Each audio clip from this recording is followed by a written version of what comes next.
Allez, bonjour à tous, j'espère que vous allez bien. Aujourd'hui, on va faire une analyse du marché. On verra BTC, qui est pas loin ici de faire un nouvel ATH. On verra si on a des setups qui s'exécutent. J'ai d'ailleurs un trade qui est en cours que je vous partagerai en totale transparence. On verra bien sûr Ether, qui se fait surperformer par le BTC aujourd'hui, et des altcoins, notamment les altcoins qui sortent du lot, qui sont assez fortes, comme par exemple Dogecoin et compagnie.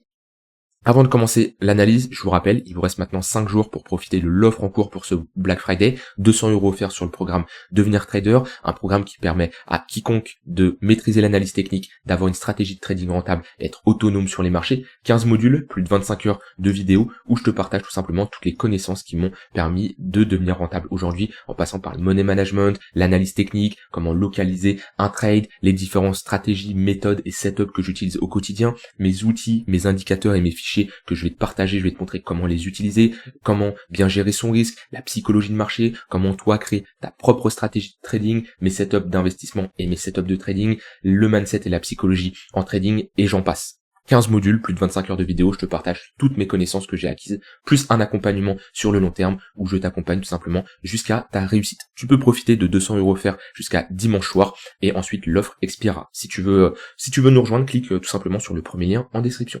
Alors sur le BTC, on est ici dans une phase de compression, d'accord. On est proche de l'ATH. Maintenant, on est quand même sur résistance. Donc première chose, méfiance. On est sur résistance.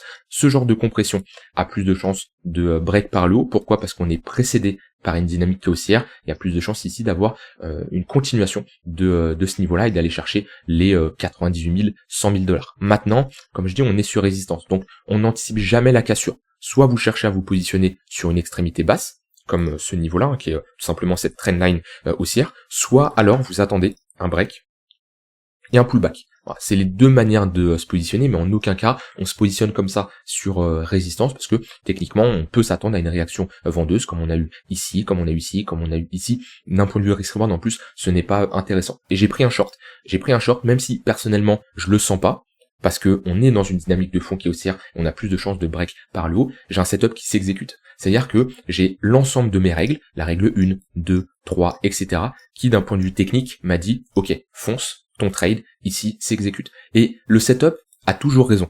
Peu importe comment je le sens, peu importe mes émotions, mon feeling, je me dis c'est un mauvais trade, si j'ai mon setup qui s'exécute, avec toutes mes règles que je me suis fixées, je rentre en position. Parce que je sais que ce setup-là, statistiquement parlant, qui a été testé sur 180, 200 trades, il est rentable.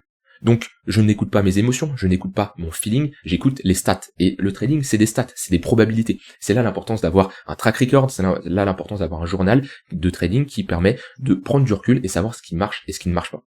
Donc voilà, peut-être certains là ils voient quelqu'un, des débutants qui arrivent ou des gens qui me connaissent pas. Voilà, je partage des trades qui potentiellement sont perdants et qui peut-être je vais me faire stop loss juste devant vous. Je vous partage tout, les trades gagnants, les trades perdants. Et si vous avez l'habitude de voir le trading comme on vous le vend sur internet, le trading à Dubaï, en Lamborghini, les stratégies à 97% de réussite, les robots de trading, le copy trading 100% rentable, qu'on vous dit qu'avec 1000 $ vous allez devenir un trader millionnaire et vous allez faire x100 sur votre capital. Ici, c'est pas ça. On est dans le concret. On n'est pas là à vendre du rêve et à vous promettre des choses qui ne sont pas réalistes avec tous ces vendeurs de rêves, ces menteurs. Mais ici, on est dans le concret. Donc, j'ai des trades perdants, j'ai des trades gagnants. De toute façon, ce qu'il faut retenir, c'est que le résultat d'un seul trade ne veut absolument rien dire. D'accord? C'est pas significatif. Et plus l'échantillon est faible, plus le facteur chance est important. Par contre, plus l'échantillon de trade est grand, 150, 200 trades, plus la chance, la variable est moindre. Donc ça, c'est un point important. Et comme je dis, ce qui compte, c'est de backtester son setup. Et je sais pas si j'ai mon fichier Excel ici.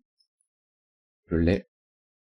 Ça, c'est les stats de ce setup.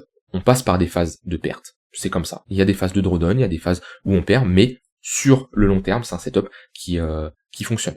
Ce qui compte, c'est les trades perdants sont inévitables. Si vous pensez trader et avoir 100% de win rate, faites autre chose. Vous ne pouvez pas réussir en trading parce que vous allez passer par des phases de perte. Et ce qui est ouf, et là, pareil, quelqu'un qui commence, ça va lui sembler délirant, mais c'est la vérité. Avec ce setup-là, j'ai plus souvent tort que raison parce que j'ai 45% de taux de réussite. C'est-à-dire que sur 100 trades, j'en gagne 45 et j'en perds 55. J'ai plus de fois tort que raison. Quelqu'un qui commence, et c'est normal, hein, même moi on me disait ça au début, on me disait mais c'est impossible. Automatiquement, si t'as plus souvent tort que raison, tu perds. Absolument pas. Ce qui compte, c'est quand tu perds, combien tu perds, et quand tu gagnes, combien tu gagnes. Sur ce genre de setup, j'ai un risk-reward moyen de 2,5 pour 1. Ce qui veut dire que lorsque je perds, admettons si on part en dollars, admettons je risque 100 dollars par trade. Lorsque je me fais stop loss, je perds 100 dollars. Moins 100. Par contre, lorsque je gagne 2,5 fois mon risque. C'est-à-dire que je gagne plus 250 dollars. Ce qui veut dire que je peux prendre 2 trades perdants, un trade gagnant, et quand même m'en sortir à plus 50 dollars. Ça, c'est tout simplement le risk-reward. Alors, le risk-reward ne veut rien dire seul. Par contre, le risk-reward associé à un taux de réussite, là, il veut dire quelque chose. Et en trading, on peut être rentable en ayant plus souvent tort que raison. Et quelqu'un qui a un risk-reward important de 3-4 pour 1, il peut avoir raison 25-30% de fois du temps et être rentable. C'est tout à fait possible.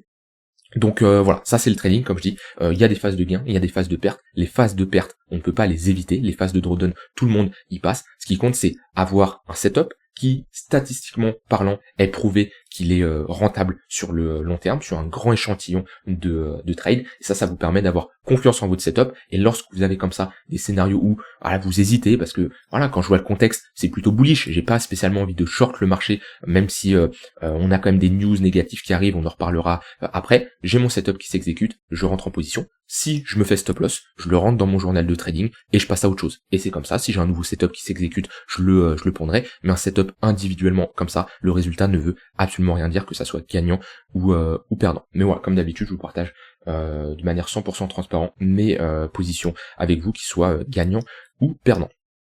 Je reviens du coup sur le BTC, donc on n'est pas dans une zone où on va chercher ici des achats. Maintenant, si on break, on peut mettre des extensions de Fibo. Qui nous donnerait une target entre les 98 000 et les 101 000 dollars. On prend tout simplement le plus bas et le plus haut de cette phase de consolidation, de ce range-là, et on reporte tout simplement entre les 1,118 et les 100% d'extension. Donc c'est une prise de profit théorique de l'extension de ce range-là, ce qui tout simplement veut dire qu'on peut s'attendre à une réaction vendeuse à l'intérieur de ce niveau-là, surtout qu'on a ici pas mal de, que je le retrouve, c'est là, sur les 96 000, 100 000 dollars, pas mal d'ordres limites qui sont en attente d'être exécutés. Alors c'est surtout sur Coinbase. Surtout sur Coinbase. Donc ça, c'est des ordres limites, c'est tout simplement des ordres de vente qui sont en attente d'être exécutés. On voit qu'on a un gros mur vers les 97, 90 000 jusqu'à 100 000 dollars. Alors attention, ces ordres-là peuvent être enlevés à tout moment. C'est tout simplement des ordres de vente qui sont en attente. Ils sont dans l'order book et ils sont en attente d'être exécutés. Donc ils peuvent être enlevés, mais pour le moment, on voit qu'on a un gros mur et il va falloir ici une bonne pression acheteuse pour passer ce niveau-là. Après, au-dessus, on en a beaucoup moins, mais là, le gros niveau, il est ici, entre les 98 000, 100 000 dollars. Donc j'ai envie de dire, jusqu'à preuve du contraire, le marché reste bullish. On a toujours des moyennes mobiles orientées à la hausse, même si on a une perte du momentum sur du court terme, vu qu'on est dans une phase de consolidation, mais jusqu'à preuve du contraire, la charte est haussière. On a quand même des news qui arrivent entre l'Ukraine et la Russie. Attention, j'ai vu passer quand même quelques news qui peuvent impacter le marché, ce qui n'est pas spécialement le cas pour le moment d'un point de vue technique, mais ça peut être un déclencheur. Je vous rappelle que on a un BTC qui n'a pas spécialement corrigé depuis son break. Alors est-ce qu'on va foncer à 100 000 dollars sans avoir de correction? Ce qui compte, c'est pas spécialement d'anticiper la suite, de se dire c'est sûr on va avoir une correction ou c'est sûr on va aller à 100 000 dollars. Ce qui compte, c'est être prêt à tous les scénarios. Est-ce que si on casse ici, on va à 100 000 dollars, vous savez quoi faire? Est-ce que vous savez où vous allez prendre vos profits?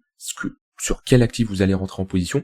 Globalement, est-ce que vous avez un plan, un scénario? Si on break pas par le haut, mais on break par le bas, et qu'on retourne chercher par exemple 85 000 dollars, voire plus bas, 78 000, 80 000 dollars, est-ce que vous avez pareil, un plan, un scénario? Et le plus important, c'est ça, c'est savoir quoi faire quand on monte et savoir quoi faire quand on baisse. Quelqu'un qui n'a pas de plan, qui n'a pas de stratégie, c'est quelqu'un qui va se retrouver à FOMO, à prendre des décisions sous le coup des émotions. Et ça, c'est la pire chose à faire. Donc, j'ai pas envie de vous dire, on va aller à 100 000 dollars, ou on va corriger et on va voir une baisse, parce que j'ai pas de boule de cristal. Et la personne qui vous dit, c'est sûr il va se passer ça, c'est un menteur, parce qu'il ne peut pas le savoir à l'avance. Ce qui compte par contre, c'est quand on a ce mouvement qui se réalise, d'être prêt, d'avoir nos setups, d'avoir notre stratégie, d'avoir nos zones d'intervention qui sont tracées pour rentrer en position, et ensuite de respecter tout simplement notre plan. Et après, c'est un curseur d'exposition qui doit être géré en fonction de l'évolution du marché. Donc moi, si on a une baisse et qu'on retourne chercher des niveaux qu'on avait identifiés ensemble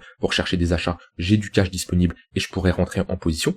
Et si on va pas chercher ces niveaux-là, eh ben j'aurai mon portefeuille spot qui va en profiter, hein, vu que je suis investi depuis un moment sur les marchés, et surtout sur l'intraday. Sur l'intraday, pardon, je ferai la continuation de tendance. Donc voilà pour le moment sur le BTC. Pour moi ici on est dans une zone où si vous cherchez des achats, méfiance, comme je dis, moi j'aurais plus tendance à chercher des shorts. Est-ce que mon short va passer? Est-ce que bon, comme je l'ai dit ça, peu importe, c'est le marché qui en décidera et on peut pas prédire la suite. Et si vous cherchez des achats, attendez d'avoir au moins une reprise du momentum avec une bonne dynamique haussière, des moyennes mobiles orientées à la hausse et surtout le break de ce niveau des 92 500 $. La TH, il est vers les 93 240 $. Là, je suis sur Binance. Après, en fonction du contrat perpétuel, en fonction de Coinbase ou autre, ça va bien sûr varier. Voilà, au niveau de l'order flow, on retrouve ici, ça fait déjà un moment qu'on l'a retrouvé, mais un funding qui était plutôt neutre, mais qui remonte légèrement. Le plus important, c'est d'avoir un funding sous les 0,01, 0,015, c'est le plus intéressant. Maintenant, comme je dis, c'est pas des fundings comme on a connu en mars ou même en 2021. Donc pour le moment, on n'est pas dans une grosse phase d'euphorie. Dans tous les cas, est-ce qu'une correction, ça serait pas un peu plus sain pour le marché? D'un point de vue sentiment de marché, ça commence à être, vous voyez, on était bullish ici, mais je trouve que les gens sont encore plus bullish alors qu'on est toujours dans un range. Avoir une petite phase de liquidation, faire peur à pas mal de personnes, ça pourrait être intéressant. Surtout, ouais, après on a un open interest qui est globalement plat, on n'a pas eu de gros FOMO à l'intérieur de ce range-là. Voilà, comme je dis, de toute façon, le but c'est pas spécialement de l'anticiper si on va voir cette cascade de liquidation, cette grosse baisse que tout le monde parle. Il y en a beaucoup ici qui parlent aussi de baisse, donc voilà, je suis un peu mitigé sur d'un point de vue sentiment de marché où se positionner. Le plus important, c'est d'un point de vue technique, être prêt à voir ces zones qui sont tracées, que ça soit sur BTC, que ça soit sur les altcoins. Ether, je vous avais parlé, hein, ce niveau-là de 1800, 2900 $, si on y va, c'est une bonne zone. Je vous avais montré d'autres altcoins que je surveille pour faire de la continuation de tendance. Je sais pas si on va aller chercher ces niveaux, mais les meilleures opportunités sont dans des phases de capitulation. Quand tout le monde panique, par exemple le 5 août, par exemple pendant si on revient plus loin, hein, le crash FTX, voilà, tout ça c'est des phases où quand le marché panique, quand tout le monde se font liquider, c'est souvent les meilleures opportunités. Et vous pouvez avoir de très bons points d'achat. Ici, pareil, si on a une baisse du marché, une correction, eh ben, il faudra surveiller les zones. Et ça passe par tracer des zones sur des gros niveaux de support où on peut s'attendre à une réaction de marché. Et actuellement, d'un point de vue bull market, pour moi, tous les baisses de moins 10, moins 15% sur le BTC, c'est des opportunités d'achat. Si vous pensez qu'on est en bull market, hein, si vous pensez, après, si vous avez des convictions comme quoi on est sur un début de bear market, ah bah, vaut mieux commencer à prendre des profits et, je dis pas ouvrir des shorts, mais sécuriser certaines de vos positions. Pour le moment, on n'a pas de signaux comme quoi on est en bear market. Pas grand chose à ajouter de plus sur le BTC. Ether, lui, beaucoup plus faible, toujours dans cette phase de consolidation dans le tunnel 1 heure. Ici, on voit que on rentre dans un range qui commence à être de plus en plus mature. À ce niveau-là, le range, il est globalement ici, avec une déviation à la hausse, hein, mais notre extrémité haute est allée vers les 3200, notre extrémité basse vers les 3000 $. Donc pour le moment, c'est du trading de range. On cherche des achats sur la borne basse et on cherche des shorts sur la borne haute. Et moi, la zone idéale, c'est cette zone-là. 2800 $. On a le tunnel 4 heures, on a cette zone de support. D'un point de vue technique, on est dans une zone d'imbalance. Si je regarde ici, c'est les 50% de retracement de cette impulsion haussière. On a une bonne confluence ici pour se dire que on peut s'attendre à une réaction acheteuse sur Ether. C'est la zone que je vous parle depuis qu'on a break. Je vous ai dit, si on pull back cette zone, pour moi c'est un très bon point d'entrée, avec une zone d'invalidation. Si on clôture en weekly sous ce niveau-là, parce que techniquement on doit pas y aller. Si la Ether revient, clôture sous les 2200, je réduirais clairement mon exposition parce que ça serait un signal d'un point de vue technique qui serait plutôt bearish. Après, sur du court terme, on n'a pas spécialement de tendance. On est actuellement sur le milieu du range. Alors oui, on est dans le tunnel 1 heure, mais tunnel 1 heure qui commence à être plat, ça manque de momentum. L'idéal à la limite, quelqu'un qui veut jouer ce range, c'est d'avoir une prise de liquidité, réintégration, ce qui vous permet d'avoir une zone d'invalidation sous ce creux-là et de targeter le milieu de range, voire le haut de range. C'est que ce que je vois sur Ether là pour me positionner, mais comme je dis, je préfère me concentrer sur BTC qui, d'un point de vue graphique, est plus intéressant, ou même certaines altcoins, sur du court terme en tout cas, sont plus intéressantes. Au niveau des altcoins, on n'a pas spécialement d'altcoins qui sortent du lot aujourd'hui. Concentrez-vous toujours sur les altcoins les plus fortes. On avait vu Dogecoin, c'est une altcoin forte. Solana également. VET, c'est une altcoin qu'on avait vu hier qui sortait du lot. XLM aussi, une altcoin forte qui a fait un plus 25% hier. Donc c'est des altcoins qui ont plus de chances de poursuivre leur continuation de tendance. Donc privilégiez toujours la continuation de tendance sur ces cryptos-là. Maintenant, on passe par des phases où le BTC ne fait pas grand-chose, les altcoins pump. Ensuite, on a un petit BTC qui se réveille et du coup, les altcoins ne font pas grand-chose. On voit qu'il y a un peu des rotations et ça va dépendre des jours. En tous les cas, pour le moment, sur les altcoins, on reste dans des dynamiques qui sont haussières. Donc, vaut mieux clairement privilégier la continuation de tendance. On m'a demandé quelques altcoins à analyser. Je pense à Ohm, qui est une crypto qui performe très bien. Et je vous en ai déjà parlé. Ohm, j'ai du mal à en parler parce que je m'étais positionné à l'époque sur Ohm vers les 16 centimes, je crois, ici. Et j'avais TP à x2. J'ai clôturé ma position à x2 là vers les 0,30. Ce qui, au final, quand on regarde la charte comme ça, est une bonne décision que je ne regrette absolument pas, hein, même si on pump autant, parce que ça évite quand même un moins 93%. Donc voilà, d'un point de vue gestion de drawdown, ça m'évite quand même un bon drawdown, et j'ai quand même fait un x2. Maintenant, c'est sûr que si je regarde mon prix d'entrée par rapport à maintenant, on est sur c'est triste, on est sur un 2600%. Maintenant, voilà, chaque décision, si on commence à regarder toutes les positions qu'on a prises sur les cryptos, je suis pas le seul à avoir ce genre de cas. Combien des personnes à l'époque ont vendu par exemple un Matic ou un Dogecoin beaucoup trop tôt, et ensuite on a eu un x20, x30, ça arrive à tout le monde. Ce qui compte, c'est est-ce que vous avez bien respecté votre plan, est-ce que vous avez sécurisé vos profits. Maintenant, oui, Ohm, la charte est très belle. Est-ce que je souhaite acheter ici? Non, c'est impossible. C'est impossible, c'est la pire charte pour se positionner. On peut pas se positionner comme ça sur une charte qui est autant verticale. Ici, comment vous mettez votre stop loss, comment vous mettez votre zone d'invalidation et votre risk reward, il est où? Je parle pas sur l'intraday, je parle vraiment sur du long terme. Là, c'est du FOMO. Acheter ici pour de l'investissement long terme, c'est du FOMO. Il y en a sûrement des débutants qui font l'erreur et c'est obligé. Maintenant, mon but c'est de vous enseigner, de vous partager des conseils. Moi, j'ai fait l'erreur quand j'ai commencé à investir et trader, à acheter ce genre de chart que je ne fais plus actuellement. Et le plus important, c'est de prendre un Fibo, de prendre le point le plus bas, le point le plus haut, et ici, Fibonacci. Si on revient chercher les 0,118, pour certains, ça va paraître impossible. Il y en a qui vont se dire, mais non, Ohm, Mantra, qu'est-ce que je dis? Oui, Mantra, pardon, ne reviendra jamais chercher ce niveau-là. Le marché peut toujours vous surprendre. Le marché peut toujours vous surprendre. Et si on fait un nouvel ATH, eh ben on redécale notre Fibonacci, et nos 0,118, ils seront peut-être plus hauts. Mais dans tous les cas, un investisseur professionnel ne se positionne jamais sur une charte qui est autant verticale. On attend des retracements dans des bonnes zones de localisation. Même ici, on n'avait même pas retracé assez, on était sur les 0,382. Les 0,382, c'est une très bonne zone pour faire de la continuation de tendance. Par contre, c'est pas la meilleure zone pour faire de l'investissement long terme. En général, zone de rechargement entre 0,118 et 0,786, et pour les altcoins, je préfère même les 0,886, des targets de bear market, hein, pas spécialement des targets de retracement en bull market. Donc impossible de me positionner ici. Par contre, pour de la continuation de tendance, oui, la charte, elle est très intéressante. Je mets des moyennes mobiles, on voit bien le tunnel 15 minutes qui fait office de support. Vous voyez, c'est pas mal. On est bien parti, on a break, on pull back, on revient chercher le tunnel 15 minutes, à nouveau. Si on a une continuation de tendance, eh ben, on prend nos profits sur la montée. Tous les pullbacks, tunnel 15 minutes sont des opportunités d'achat. Si on perd ce niveau-là, la prochaine target qu'il faudra surveiller, c'est le tunnel 1 heure. Gérez bien votre risque là-dessus. Attention aux effets de levier, parce qu'on a beaucoup de volatilité. Si je prends le point le plus haut, point le plus bas, on est ici sur un moins 20%. C'est-à-dire tous ceux qui ont des leviers x100, x50, x20, même x10 se font liquider. Donc méfiance sur l'utilisation des effets de levier, ça peut aller très très vite. Et après, vous privilégiez la continuation de tendance. Et ne cherchez pas à timer le top. Ne cherchez pas à vous dire, faut que je trouve le top absolument sur cette crypto, ça va, je vais le trouver. Non, parce que on a plus de chances d'avoir une continuation de nos tendances que de poser un top de marché. Et tous ceux qui shortent ici les sommets, ils se font déglinguer. Donc privilégiez la continuation de tendance, ne cherchez pas le top, sinon vous allez enchaîner les SL et les SL. Et chercher le top sur une altcoin comme ça qui est aussi forte, il y a aucun intérêt. Positionnez-vous toujours du côté du flux. Pour ceux qui ont du mal, vous mettez des moyennes mobiles. Vous mettez soit des tunnels Vegas, comme ça vous pouvez retrouver, c'est un indicateur public, hein, multi frame tunnel Vegas, ici. Vous pouvez mettre des moyennes mobiles classiques. Hop. EMA. Vous mettez 2 EMA par exemple. Une EMA 20. Une EMA 50. Voilà. Et pareil, vous regardez, ça dépend quelle unité de temps vous tradez, mais le 1 heure est haussier, le 4 heures est haussier, ça vous permet d'avoir un point de repère et où est-ce qu'on se trouve dans cette dynamique. Pour le moment, on est dans une dynamique qui est haussière.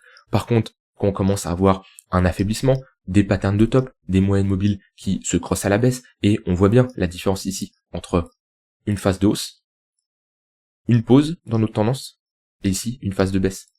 Ah là, par exemple, ça peut être des setups de shorts qui s'exécutent. On cherche plus des longues, mais des shorts parce qu'on est sous les moyennes mobiles. On peut également clôturer une partie de notre position longue, ça nous évite un moins 25%. Ça dépend de vous, de votre stratégie. Mais mettez des moyennes mobiles pour déjà avoir un point de repère, une direction de marché, et voir si on est plutôt dans une dynamique haussière, dans une dynamique neutre, en range, plat. Donc dans ce cas-là, on a des moyennes mobiles en range qui sont plats.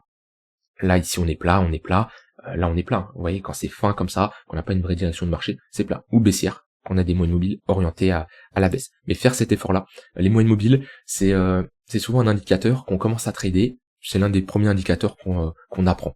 Moyenne mobile, RSI, c'est du classique.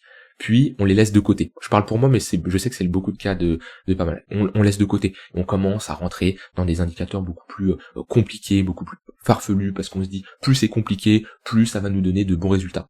Et puis après, quelques mois ou quelques années pour certains, on revient sur les moyennes mobiles parce que c'est ce qui marche en fait. C'est simple, ça marche, et pourquoi utiliser autre chose? Après, ça dépend toujours de chacun sa stratégie, sa manière de fonctionner. Mais moi, je l'ai eu pour beaucoup d'indicateurs, ça. J'ai pris un premier indicateur, je suis passé à autre chose, j'ai voulu trouver plus complexe, et au final, je suis revenu à l'indicateur de base. Parce que c'est juste que je n'avais pas la bonne vision, je ne savais pas spécialement l'utiliser, mais tout marche, faut savoir l'utiliser et l'implémenter dans une stratégie de trading.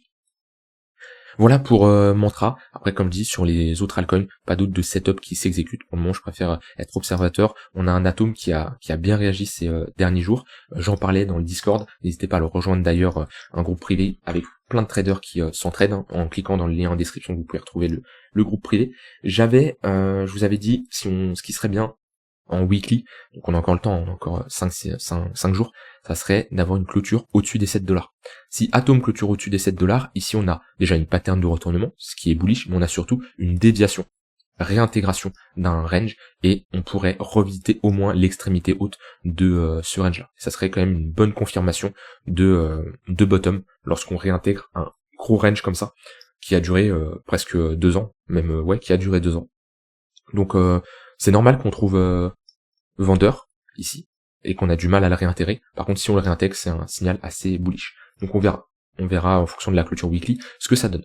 Je vous laisse avec ça, j'ai rien d'autre à ajouter de plus. Dans tous les cas, je vous tiendrai au courant de l'évolution du marché. N'hésitez pas à me dire ce que vous en pensez, si vous prenez des trades, qu'est-ce que vous en pensez, est-ce qu'on va faire un nouvel ATH, et surtout, ayez un scénario pour chaque configuration. C'est pas grave d'avoir des trades perdants, c'est pas grave de prendre des stop loss, comme je vous ai dit, voilà, j'ai un trade qui est en cours, je vais peut-être me faire stop loss. De l'autre côté, j'ai des longs qui sont ouverts sur BNB, sur APT, voilà, je peux long comme short, ce qui compte c'est respecter votre plan, respecter votre stratégie, gérer bien votre risque, et ça devrait bien se passer. Si vous avez des questions, n'hésitez pas à me les poser, et je vous dis à demain pour une prochaine vidéo. Bye bye.